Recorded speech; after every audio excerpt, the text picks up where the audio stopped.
Kamala crash. We're going to have a crash like 1929 if she gets in. It will not be pretty. Thank you. At any moment now, Barrow County officials giving an update on that school shooting in Winder, Georgia. Right now, 4 dead, 9 injured. I want to go to Jonathan Siri in Atlanta with some new details. Jonathan. 17 boys have died after a fire swept through their primary school dormitory in central Kenya.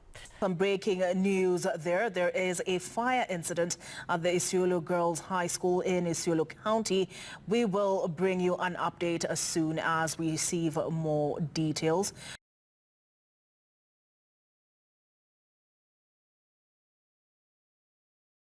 But is there any way around monetizing these debt levels? Is there any way inflation is not here to stay? Yeah, we could have a long term? Look, I don't have to worry about the long term, my day job, but I will say this. We could have an event. I don't know whether, hopefully it's not a war of major powers that bring us together, and you get sacrificial behavior like we got after the Depression and World War II. We could have a financial crisis due to everything I've been talking about. Like he talks about here, how Credit Suisse went bankrupt. Nobody says anything. So-called the safest bank in the world, Credit Suisse, is bankrupt. But we can't see it. And so what's happening is that it keeps crashing, but we can't see it.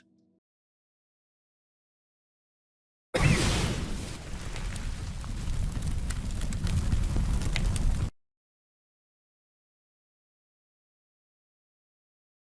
thing I want to caution against, Sean, is exactly what happened in June.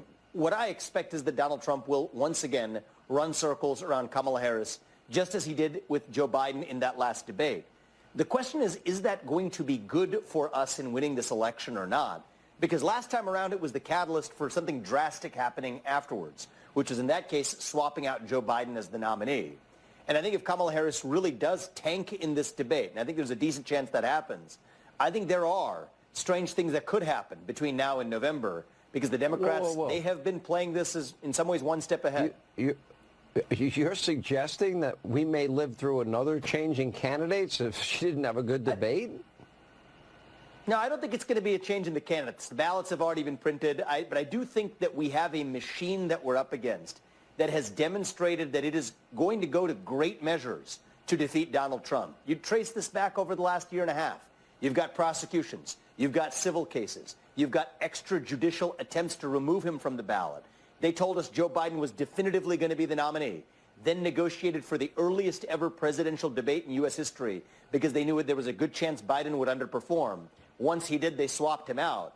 I think we've got to learn from those lessons, Sean, to say that they're still going to have many more tricks up their sleeve. So the two scenarios are either Kamala Harris overperforms. I don't expect that to happen. Or what I do expect to happen is Donald Trump to seriously defeat her in this debate as he did last time around. But don't expect that to be the end of this election. I think there's going to be more tricks left up their sleeve.